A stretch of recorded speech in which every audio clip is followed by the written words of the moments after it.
Et la société Péris, partenaire du rugby languedocien, vous présente Série Rugby.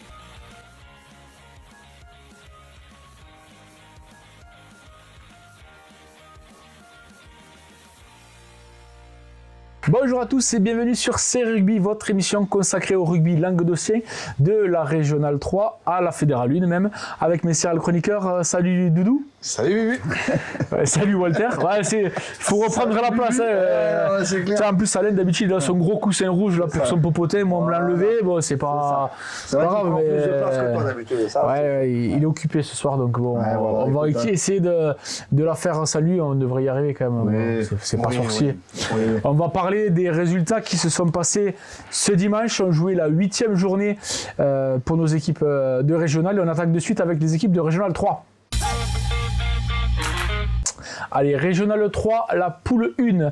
On commence par la première rencontre, une rencontre de haut de tableau. C'était le RC Vauvert qui recevait Marguerite et c'est une victoire 10-8 des Vauverdois. Ouais, donc là, match du haut du classement hein, dans cette poule, Vauvert qui recevait Marguerite, donc dans un petit choc de cette poule. Et on va dire que cette équipe de Marguerite avait bien commencé le match avec un groupé pénétrant de plus de 30 mètres et après plusieurs pick and go, c'est leur deuxième ligne Luigi qui marquera un essai pour prendre le score 5-0. Et ensuite, le demi d'ouverture côté Vauvert, Sirvan décalera son ailier Lafont par une magnifique passe au pied pour l'égalisation et transformera donc cette équipe de Vauvert prendra le score donc 7-5 et ensuite en deuxième mi-temps une équipe de Marguerite voilà dont le 3/4 centre aurait pu faire peut-être basculer le score en faveur de son équipe. Le 3/4 centre a voulu faire a priori un petit plongeon à la Ashton, voilà, et le défenseur en face a réussi à lui faire dégueuler le ballon, ce qui leur a valu d'ailleurs le cagoulin de l'équipe de Vauvert pour le joueur de Marguerite donc en fin de match. Et finalement, l'ouvreur de Marguerite Ardite permettra donc à cette équipe de Marguerite de prendre le score 8-7 à 10 minutes de la fin. Mais le buteur de Vauvert, Sirvan, aura la pénalité de la gagne donc en face des poteaux, la mettra à 3 minutes de la fin pour remporter ce match 10-8. Donc voilà, donc un bon résultat pour cette équipe de Vauvert et peut-être des regrets à côté Marguerite, mais on a vu quand même a priori deux équipes très très proches. Et on aura une pensée émue pour les frères Spéman qui évoluent à Vauvert, qui ont malheureusement perdu leur petit frère en début de semaine dernière. On va leur présenter nos condoléances. Voilà. Et Vauvert qui quand même continue sur sa lancée, hein, 6 matchs, 6 victoires. Qui sont premiers ex-aequo dans cette poule, donc voilà. Qui sont suivis par Beaulieu et Marguerite aussi qui fait quand même pas très loin derrière. Donc, une belle saison avec 4 victoires nulles et une défaite. C'était leur première défaite à Marguerite. Ouais, non, c'est clair. Ouais. Allez, on enchaîne avec la rencontre suivante, c'est Huchot, le stade Huchaudois qui recevait justement Beaulieu et qui s'est incliné à la maison 29-15, Doudou. Oui, c'était un joli match hein, entre Huchot et Beaulieu. Huchot qui veut rester un petit peu dans la course, hein. Beaulieu qui voulait faire un coup pour finir premier. Écoute, c'est chose faite. Hein. Beaulieu qui va avoir la possession du ballon. Huchot va défendre âprement. Il y a un très bon début de match. Huchot qui va récupérer une pénalité, qui va jouer très très vite. Et il va être plaqué à moins de 10 mètres avec un plaquage, un peu... en tout cas, la pénalité va être retournée. On commence à pas y avoir de score. Et puis Beaulieu va marquer. Et la première attaque de Beaulieu, il marque un essai par Nikos Salga.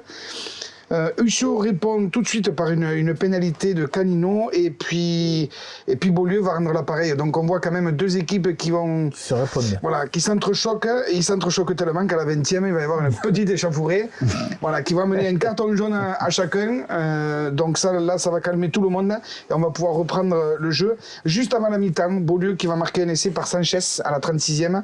Donc Beaulieu qui mène 15-3 à la mi-temps. Retour des vestiaires, c'est une fratrie qui va planter les banderilles. C'est Pierre Galabrin, d'abord, pour Beaulieu, qui va marquer un essai. Et dès le coup d'envoi, c'est son frère. Le renvoi.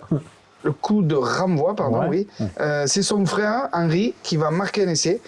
Et donc, à la 51e, Beaulieu mène 29-3. On se dit ils ont fait le trou. que les carottes sont cuites. Ils ont le et en bonus plus, en poche. ils ont le bonus. Sauf que Huchot va faire preuve de caractère. Il va dominer les 30 dernières minutes. Ils vont marquer un essai à la 65e sur un énorme groupé pénétrant. Un essai de Herrero. Groupé pénétrant, Herrero. Ça parle à tout le monde, ça, les gars. Et dans le dernier quart d'heure, Huchot va camper dans le camp de Beaulieu. Il va remarquer aussi sur un énorme groupé pénétrant encore, ils vont avoir un essai de pénalité. Donc ils vont perdre 15-29, mais Beaulieu va perdre son bonus offensif sur cet essai de pénalité. Donc très certainement un peu de frustration pour Beaulieu, parce qu'à l'extérieur, un bonus off, c'était quand même pas mal. Mais Huchot a fait preuve de caractère et voulait au moins leur enlever. Ouais, il faudra compter avec cette équipe de Beaulieu qui renaît cette année, cette équipe de Huchot pardon, qui renaît cette année. Et on aura aussi une pensée pour un de leurs joueurs qui a été un pilier de la renaissance du club, qui a eu un grave accident de voiture, et il nous a envoyé une photo. C'était sa première sortie depuis 2 semaines sur fauteuil roulant. Donc nous pensons à Anto qui a été gravement blessé après un accident de voiture. La rencontre suivante, c'était donc Saint-Quentin, la Poterie, qui se déplaçait à Roquemaure, et victoire de Saint-Quentin 29-3. Ouais. Bon, on n'a pas eu trop d'infos. J'ai demandé, ça devait arriver, mais c'est pas encore arrivé. C'est pas grave. Mais on notera qu'une fois de plus, voilà, Roquemaure a fait quand même bonne figure face à Saint-Quentin la Poterie.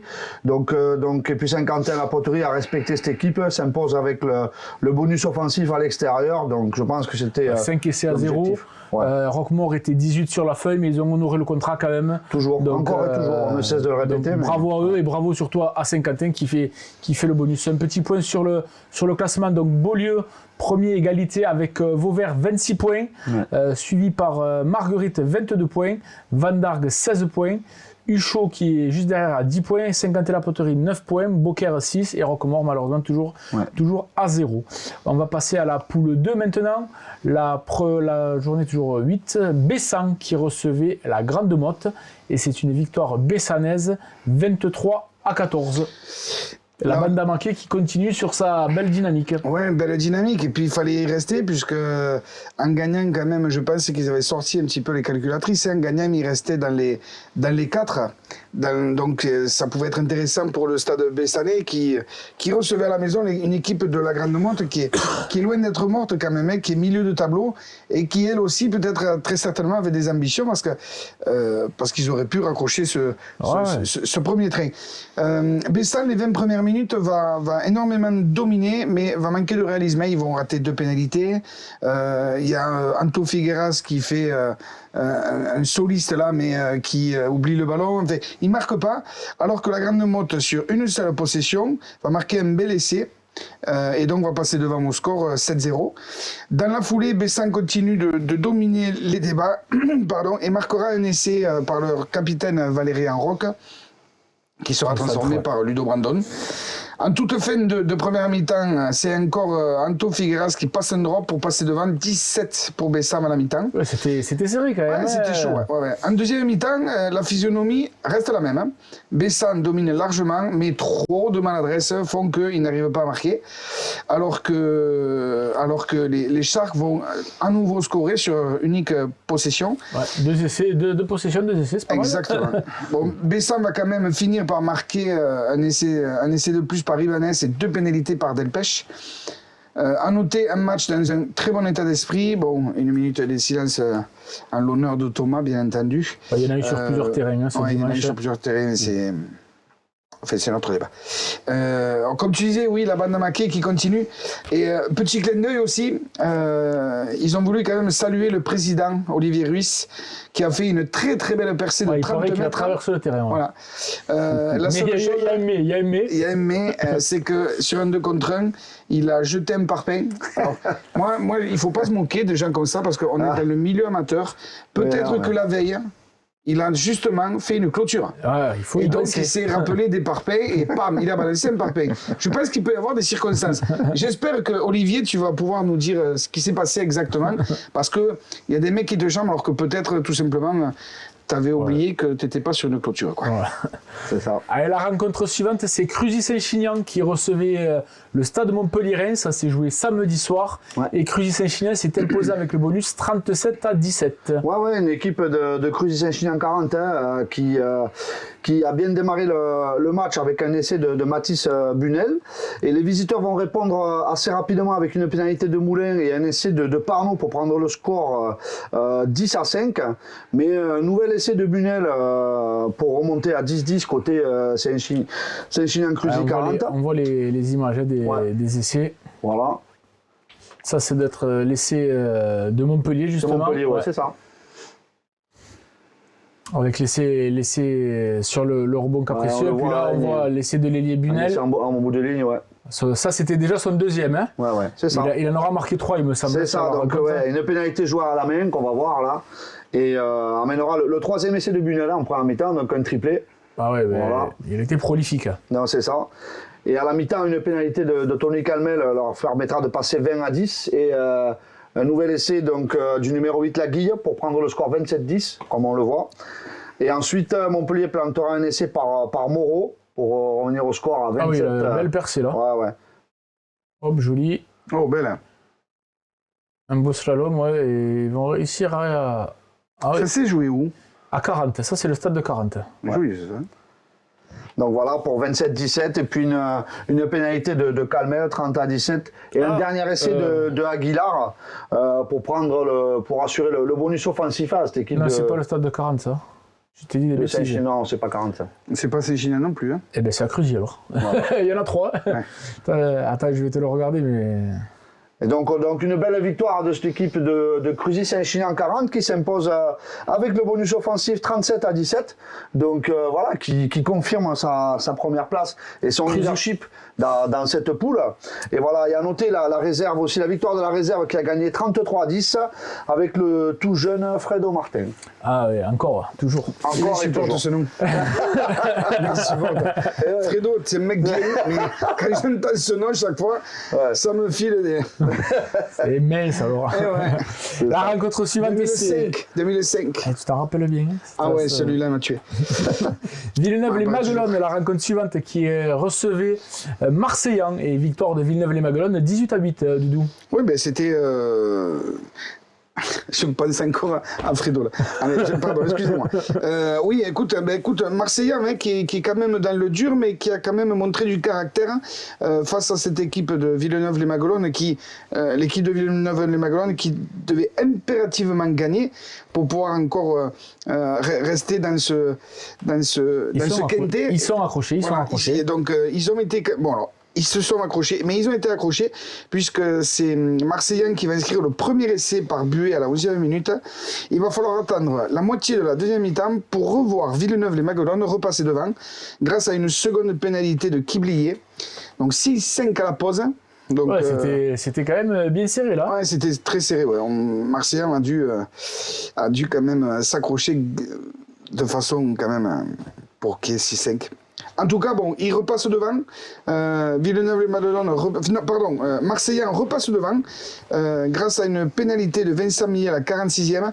Et ce n'est qu'à l'heure de jeu où Villeneuve-les-Maguelones va enfin se détacher grâce à un essai de Escande, puis une seconde de l'Espinasse à la 72e, messieurs, ce qui va mener un score au final de 18-8.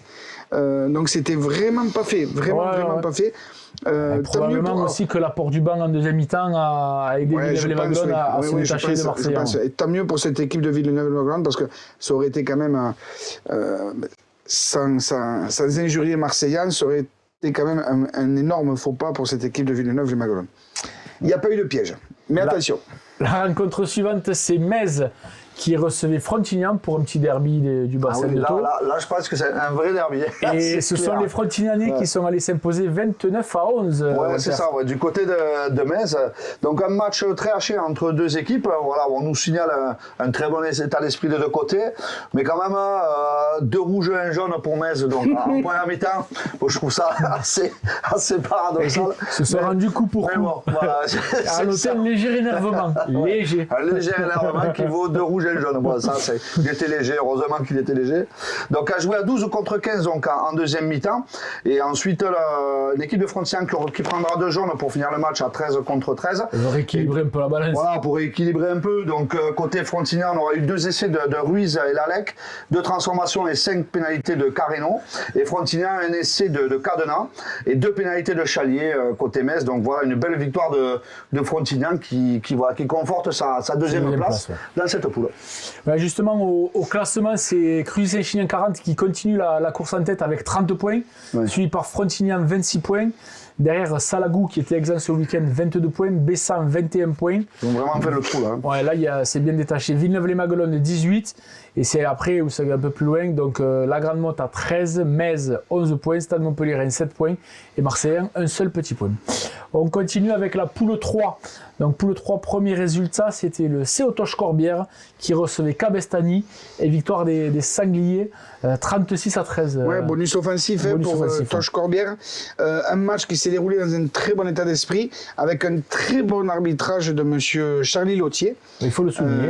Voilà, on le souligne, mais c'est surtout grâce à ce que vous nous renvoyez, on vous remercie. Voilà. Où on peut dire, voilà, quand il y a un très bon arbitrage, il faut le dire aussi. Non, il faut le dire. Ouais. En première mi-temps, alors, il y a un paradoxe, c'est un peu timide de deux côtés, mais avec quand même beaucoup de rythme. Et une très belle défense de Cabestany. La deuxième mi-temps va être beaucoup plus débridée pour Toche, avec un gros travail des avants. Voilà, 5 essais à 1. Toche qui ramène une très belle victoire, qui ramène une très belle victoire avec un bonus offensif.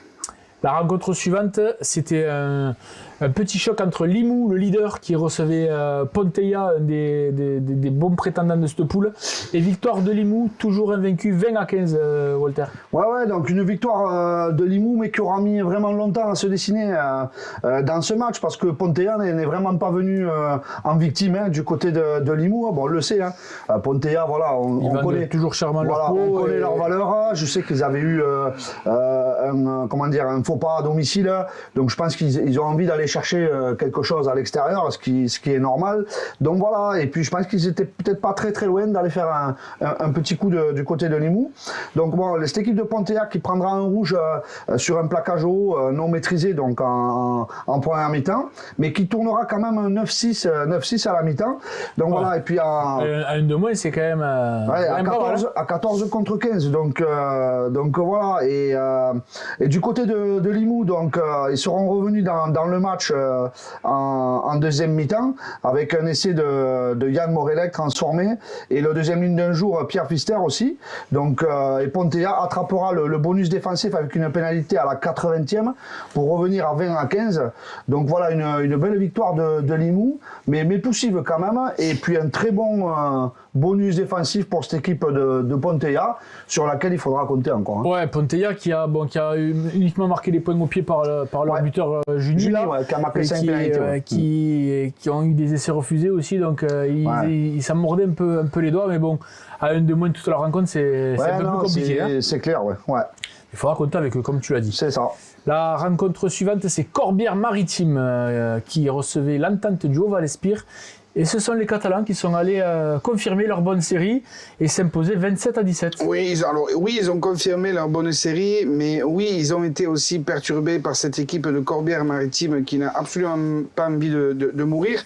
Peut-être que le Haut-Val-Espire aussi avait la tête un petit peu ailleurs sur cette fin de match aller face à cette équipe de Corbière-Maritime quand même qui était dans le dur. Mais en rugby, l'humilité, ça peut se payer cash. Alors, heureusement, il n'y a pas eu de faux pas pour le Haut-Val-Espire. Mais bon, voilà, il y a eu quand même, à la mi-temps, il y a 17. C'était encore serré. Ouais, mais il y a un essai de Julien Vinajas en première mi-temps qui est transformé par Cédric Coll. Et une pénalité, 45 mètres en coin du même Cédric. Un sacré artilleur. Tu ne sais pas qui c'est, Cédric Coll ? Non. Tu le connais pas? Non, je le connais pas. Bah, il a joué à Colomiers, il a joué en pro. D'accord. Il a fait quelques clubs quand même. C'est un beau joueur. Et là, il est retourné. On en a. Tu regardes pas. Tu regardes pas les émissions. Voilà. Il revient dans son village. Il revient dans son village avec ses amis d'enfance. C'est ça. C'est joli. Donc, c'était son deuxième match. Ouais. Voilà. Mais bravo à lui. Bon, en attendant, tu vois que ça paye quand même. C'est vrai. C'est vrai. Un buteur 45 mètres un coin, pas tous les dimanches qu'on l'a, quoi. Surtout en Régional 3. Ouais, c'est vrai. Bon, en attendant, un Corbière qui va quand même marquer aussi un essai. Donc 17 à la mi-temps pour l'Entente, il n'y a rien qui est fait. En deuxième mi-temps, quand même, l'Entente du Haut-Val-Espire qui va marquer un essai par Simon Costa et par Marvin Onufri. Ouais. Qui vont être transformés donc par Cédric Coll et une pénalité du même Cédric. Et Corbière-Maritime qui, eux, vont marquer un essai de pénalité suite à un groupé pénétrant qui a été effondré sur la ligne de but et une pénalité d'ouverture. Alors, là aussi, encore une fois, il faut le dire, merci pour les commentaires, un très bon arbitrage à signaler. Bravo à monsieur Mathieu Nem. Nem, ouais. Voilà, Nem. Voilà, Corbière-Maritime qui est quand même solide devant. La courte défaite des 3 points à domicile contre, je sais plus, contre Bompas. Oui, c'est ça, contre Bompas. C'était pas un accident, finalement, quand on regarde, parce que ils ont failli faire le coup, là. Bien battus. Et l'Entente du Haut-Val-Espire, quand même, seconde de poule. Ils se sont bien accrochés. Attention. Ils se sont bien accrochés. Ouais. Justement, un petit point au classement. Donc, Limoux, toujours premier avec 25 points. Le Haut-Val-Espire qui suit avec 19 points. Cerdagne-Cap-Cyr qui n'a pas joué, 16 points. Ponteilla, 16 points. Bompas, Piaville-Longue qui n'a pas joué, 15 points. Donc le point de bonus défensif là, de Ponteilla, il est important pour rester devant Bompas. Toch-Corbière, 14. Et après, il reste Cabestany et Corbière qui ferment la marche avec 6 points et un petit point. 3, 4, 5, 6, hein. C'est serré là. Il y a 2 points, hein. Et même, je dirais même mieux. 2, 3, 4, 5, 6. Il y a 5 points. Il y a 5 points. Il n'y a que 5 points entre le Val-Espire et sachant que Val-Espire ne joue pas la semaine prochaine. Si Toch fait le bonus offensif contre Corbière qui vont se jouer, il passe second. Et puis Toch, le 6e, il passe second. Et Toch a fait beaucoup plus de déplacements que de réceptions en première phase. Donc attention à cette équipe de Toch pour la deuxième phase. Hein. Tout à fait. Maintenant, la poule 4, messieurs. Première rencontre, c'est le Plateau de Sceaux. Plateau de Sceaux qui recevait le Bassin Sud Minervois. Et victoire du Plateau de Sceaux, 29-5 de Walter. Et ouais, une victoire, une belle victoire du Plateau de Sceaux face à cette équipe du Bassin Sud Minervois. Donc on pensait un match un peu plus accroché quand même, parce que cette équipe du Bassin montre vraiment de belles choses depuis le début de la saison.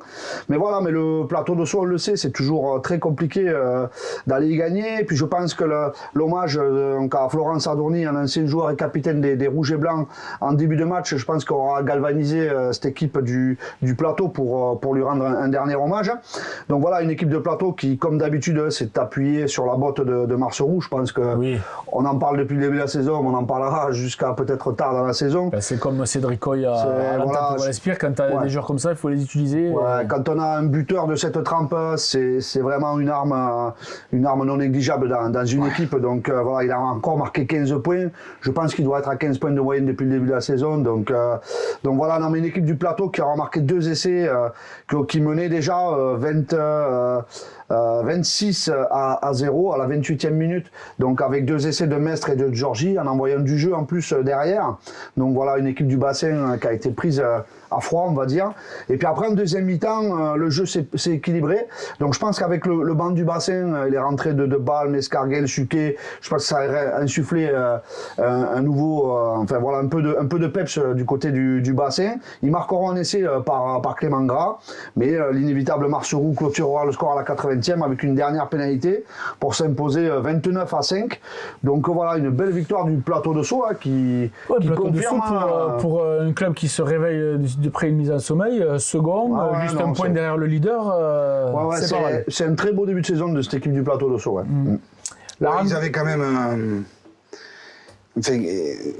les années auparavant, quand même, ils ont bien tourné. Quand même. C'est clair. Ouais. C'est vrai que c'était compliqué. Et il me semble en plus qu'ils s'entraînent que le vendredi. Alors là, je ne sais pas, mais il y a 2 ans, quand même, ils s'entraînaient que le vendredi. Il y a 2 ans, c'était le cas. Je t'avoue que cette année, je ne sais pas. J'ai pas eu l'info, mais peut-être il suffit qu'il nous l'envoie, on pourra le dire la semaine prochaine.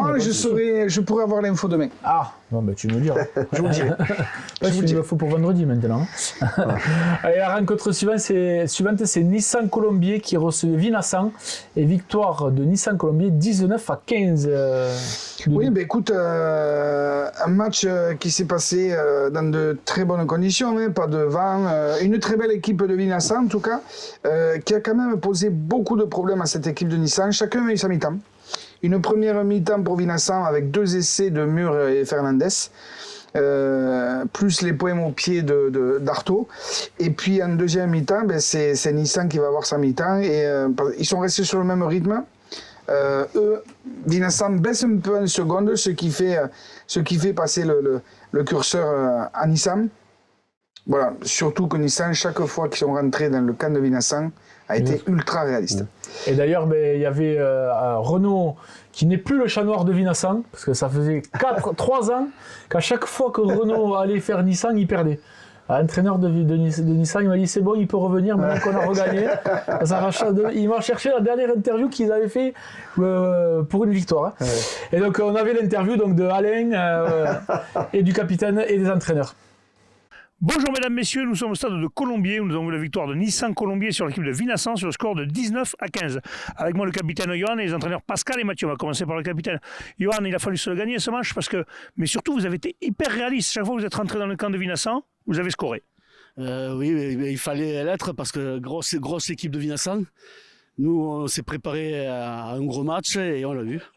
Donc heureusement on a été réaliste sur ça. Chaque fois qu'on était dans leur camp, on marquait. Voilà. Première mi-temps, il y a eu beaucoup de temps de jeu, vous êtes beaucoup dépensé physiquement. Ça n'a pas été un peu dur justement en seconde mi-temps de remettre la marche en avant? Si, surtout pour moi.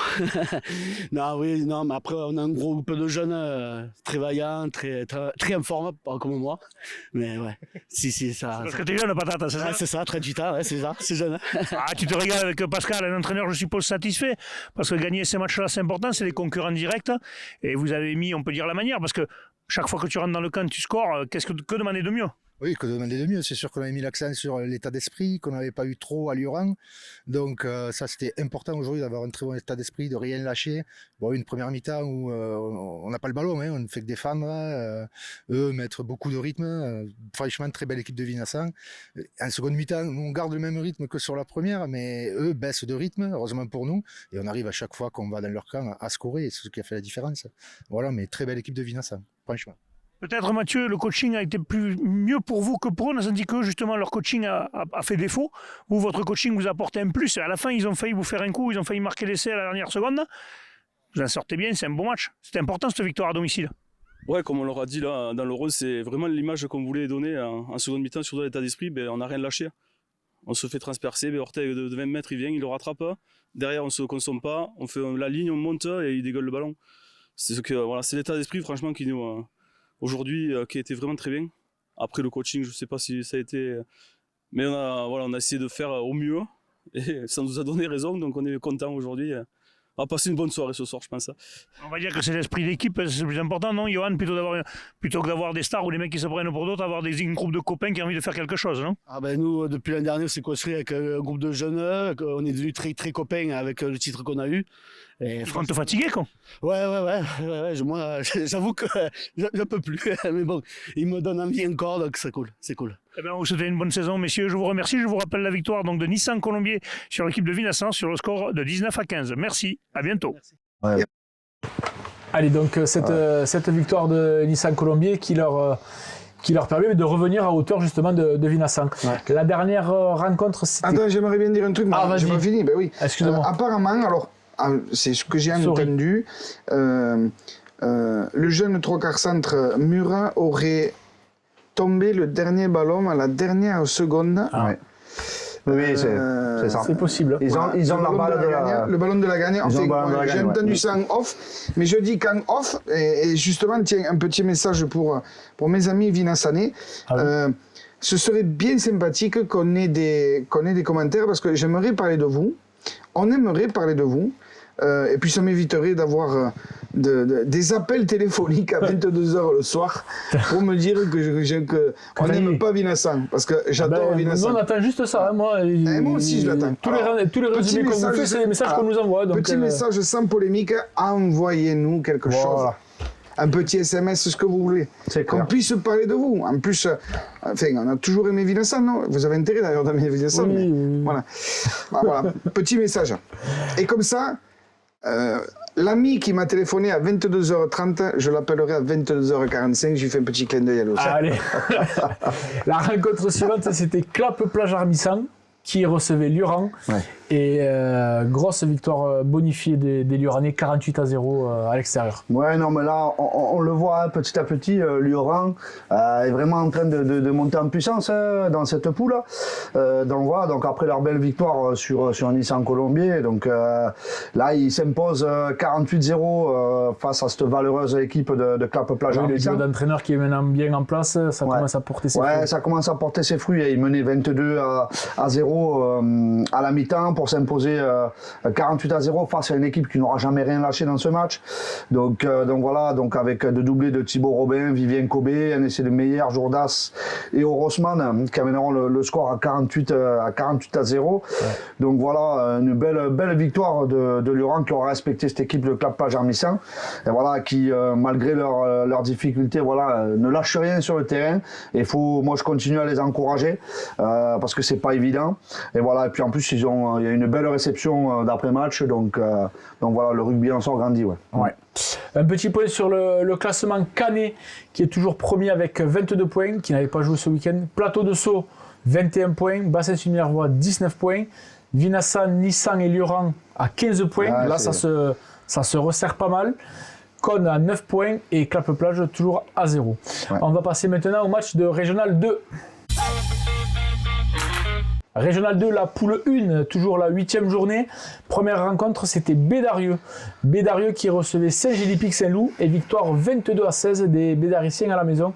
De nous, une victoire bonus def pour Pic-Saint-Loup. Ouais, puis c'était quand même un HVT. Une height value target. Oula. Il faut que je sorte une. Alors ça y est, je l'ai sorti. T'es en Angleterre Non, c'est tout simplement, c'était le match du premier contre le second. Ah oui, d'accord. Voilà. La height value target. Ok. Voilà, cible de haute valeur. Ok. En tout cas, ça a été un match comme ça, hein, puisque il y a eu deux oppositions. C'est pas nous, vous avez cherché ça. Hein. Tu connaissais pas? Non, mais tu en connaîtras encore de moi. Ouais. Je sais surprendre tout le monde encore. Donc, tu verras, je te montrerai tout à l'heure. Donc, un très gros match avec deux oppositions de style, avec une équipe de Bédarieux expérimentée et dense contre cette jeune équipe de Pic-Saint-Loup. Les buteurs vont s'affronter dès le début du match. On se retrouve à 9-9. Mais quand même, Saint-Gély joue quand même dans le camp de Bédarieux et domine. Il essaye de faire du jeu, et puis Bédarieux qui est proche de la rupture, mais qui plie, mais ne rompt pas. Juste avant la mi-temps, une mêlée dans les 22 mètres de Bédarieux, introduction Bédarieux. Saint-Gély va piquer le ballon sur une production inverse. S'ensuit. Voilà, s'ensuit ce qui s'ensuit il y a longtemps. Voilà. C'est pas bien ça. Voilà. C'est passé. Moi je l'ai vu. Il a relevé. Nous ne le saurons jamais. Ça n'est pas de tactique. Il y a le grand débat. Ah, oui. On pique, on relève. Voilà, comme ça, l'arbitre va penser c'est pour semer le doute dans la tête de l'arbitre. Ou des fois, on se fait piquer le ballon, on va relever, comme ça, ils ne le feront plus. Grand débat. Et là, on y sera jusqu'à minuit. En tout cas, une grosse mêlée relevée. S'ensuit une belle bagarre générale où l'arbitre va mettre 2 cartons rouges de chaque côté. Saint-Gély qui aura 3 joueurs blessés pour qui le match ne va pas se terminer. Ça fait cher là sur la mêlée quand même. Ouais, ça fait cher sur la mêlée. Et du coup, il n'y a plus de rugby en deuxième mi-temps. Alors là, on a les commentaires de Saint-Gély-Pic-Saint-Loup. Oui. Hein, je vais être le plus neutre possible. Un essai de chaque côté, 16-16, mais plus de rythme. Et ils vont marquer, Bédarieux va marquer 2 pénalités en toute fin de match. Bon, là, je pense qu'il n'y a pas de. Voilà, Bédarieux va gagner 22-16. Que dire d'autre? Un match qui a été un petit peu tendu, avec les représentants fédéraux un petit peu tendus, ce qui s'ensuit, un match un petit peu tendu. Mais bon, voilà, Bédarieux a gagné 22-16. On va essayer de retenir ça. Bédarieux qui passe premier devant Saint-Gély-Pic-Saint-Loup. Ouais. Saint-Gély qui prend un point quand même. Qui prend un point. Qui est content. Et je pense que prendre un point à Bédarieux, il n'y en aura pas beaucoup qui vont le faire. Bah, ça comptera parce qu'ils sont juste un petit point derrière. Absolument. Bien sûr que ça comptera. Bédarieux qui est toujours invaincu, qui est à 6 matchs, il me semble, si je ne dis pas de bêtises, 6 matchs et 6 victoires. Tandis que Saint-Gély a 5 victoires et 2 défaites, donc Saint-Gély ne jouera pas la prochaine journée. Mais en tout cas, Saint-Gély qui est toujours au contact. La rencontre suivante, c'était Port-Iran-Nucers-Villeneuve qui recevait Montréal-Montadi. Et 9-8, un petit score. Eh ben, un petit score, oui, c'est clair. Donc là, une grosse performance côté Portiran Serge Villeneuve, qui s'impose 9-8 face à une très jeune équipe de Montréal-Montady. Il faut le souligner, parce que c'est vrai qu'il y a habituellement beaucoup d'expérience du côté de cette équipe. Mais là, une moyenne d'âge de 21 ans, donc voilà, ils ont mis... Il y a quelques joueurs qui ont fait la navette justement entre ces deux équipes et c'est pas les plus jeunes, si tu vois ce que je veux dire. Donc du coup, ça a pas mal rajeuni côté Montréal-Montady. C'est ça. Donc, et quand même, on pensait qu'ils auraient une saison plus compliquée, mais cette jeunesse montréalaise qui fait quand même une super saison et qui a accroché plus d'une équipe, et même dans plusieurs commentaires qu'on m'a envoyés, ils le voyaient bien, les Montréalais, en bel outsider. Mais c'est ça, parce que là, Villeneuve, donc on a remarqué sur toutes ces occasions, donc ils ont marqué 3 pénalités. Il y aura le seul essai côté Montréal-Montady sur une magnifique une attaque de leurs 3 quarts, sur une attaque en première main. Mais malheureusement pour cette équipe de Montréal-Montady, leur buteur Quentin Benoît est blessé pour un petit moment. Et blessé à l'épaule, oui. Et avec 3 buteurs différents, ils rateront 3 pénalités, dont 2 en face, et surtout la dernière à la 79e qui tapera le poteau. Donc c'est vrai que je pense qu'il doit y avoir beaucoup de regrets côté Montréal-Montady. Pour tirer une Serge Villeneuve, a eu chaud peut-être aussi. Mais des fois c'est comme ça au rugby, et la pièce elle tombe du bon côté. Donc voilà, il ne faut pas enlever la victoire à Port-Tiran et Serge Villeneuve, qui voilà, c'est une victoire qui comptera, je pense, pour la suite de la saison. Parce qu'on le sait, Montréal-Montady quand même, voilà, quand on les bat, on prend des points, quoi. Oui, alors sachant que Montréal-Montady quand même c'est de la restructuration avec beaucoup de jeunes, et Port-Tiran, pour les avoir pris l'an dernier, et ils se sont renforcés. Bien renforcés, Eux ils sont pas en construction, ils se sont renforcés. Je sais pas si vous vous rappelez, j'ai toujours dit que Port-Tiran était la meilleure équipe de la poule. Alors, même on les a battus 2 fois, je crois que je vais remercier le bon Dieu du rugby, parce que c'était vraiment une très très grosse cylindrée. Et là, on le voit quand même. On le voit. Parce qu'ils sont montés d'un niveau et ils jouent quand même les premiers rôles. On le voit. Ils sont 3e de poule à 3 points de Bédarieux. Donc voilà, ils sont pas là par hasard. Mais voilà, sur ce match, ils ont eu chaud. Les a fait plus que douter. Presque aurait pu remporter le match à la 79e, donc sans le poteau. Donc bon. Et Montréal avec des jeunes, ça fait quand même plaisir. Et ça fait plaisir, exactement. Et on aura une petite pensée aussi pour Arnaud Buissière, le second de ligne de Port-Tiran Serge Villeneuve, qui s'est fracturé le petit doigt. La dernière rencontre qui devait se jouer, c'était Saint-Gilles face à Murviel-Tézan. Le match a été reporté à une date ultérieure. Le terrain n'était pas disponible. Voilà. Un petit peu sur le classement. Petit clin d'œil à Kito qui m'a envoyé un message. Merci pour tes messages d'ailleurs, mon grand, parce qu'on avait raison. On se comprendra avec Kito. Un petit point sur le classement. Donc Bédarieux qui est premier avec 26 points, suivi par Saint-Gély, 25 points, Port-Tiran Serge Villeneuve, 23 points. Donc c'est 2 équipes en plus qui ne joueront pas la semaine prochaine. Montréal-Montady à 16 points, Mande-Lozère 11 points, Murviel-Tézan 9, Saint-Gilles 4 et Bagnols-Marcoul 1 point. Allez, on passe à la poule 2. Première rencontre, c'est PLM Piège Lauragais Malepère qui recevait l'Entente de la Tête, et victoire de PLM 31-15 avec le bonus, Didou. Ouais, cette équipe de PLM qui fait pas rire, qui a un statut et qui le garde. On va partir sur un premier essai assez rapide de PLM, mais l'Entente va recoller quand même avec 2 pénalités, 7-6. PLM va marquer un second essai. On peut dire qu'il y avait une belle défense de l'Entente de la Tête, mais qui va quand même finir par encaisser un 3e essai. Le score à la pause est de 19-9. À la mi-temps, la Tête va la redresser. Yeah. Et il va marquer. Pas mal. Merci. Il va marquer 2 pénalités par Casellas. Mais bon, c'était sans compter 19-15 donc. Voilà, non. Si.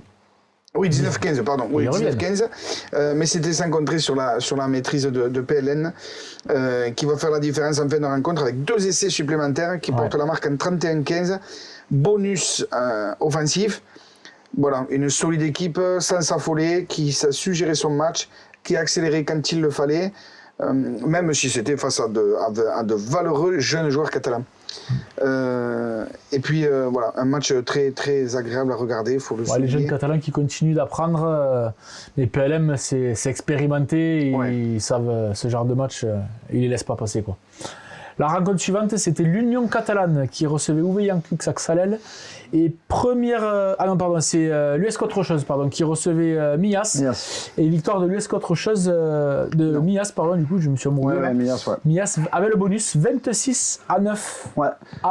C'était à Port-Vendre, il me semble. Ouais, c'est ça, ouais. Donc, non, mais une équipe, malheureusement, de la Autre-Chose vraiment diminuée au début du match, parce qu'il n'a accusé que 17 joueurs sur la feuille de match. 20, c'était 20 en fait. 20.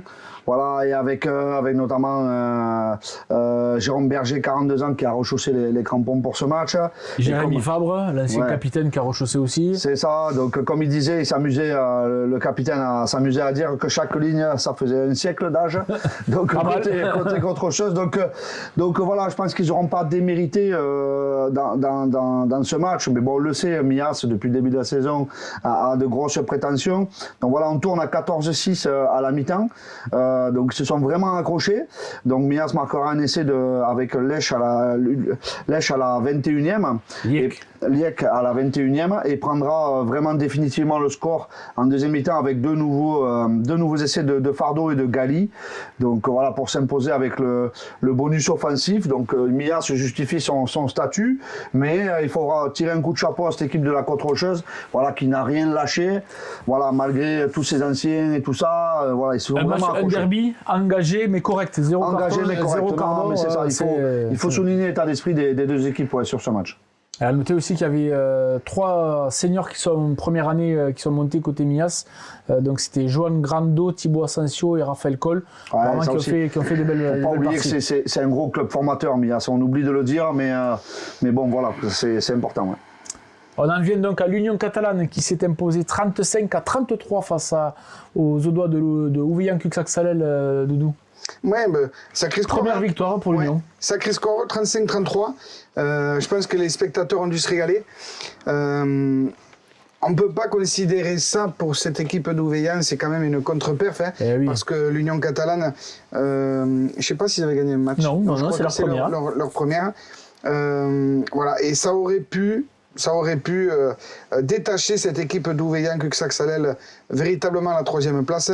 Une contre-perf avec des jeunes Catalans qui ont su quand même, qui avaient tenu une promesse de s'envoyer face à cette équipe d'Ouveillan qui était 3e.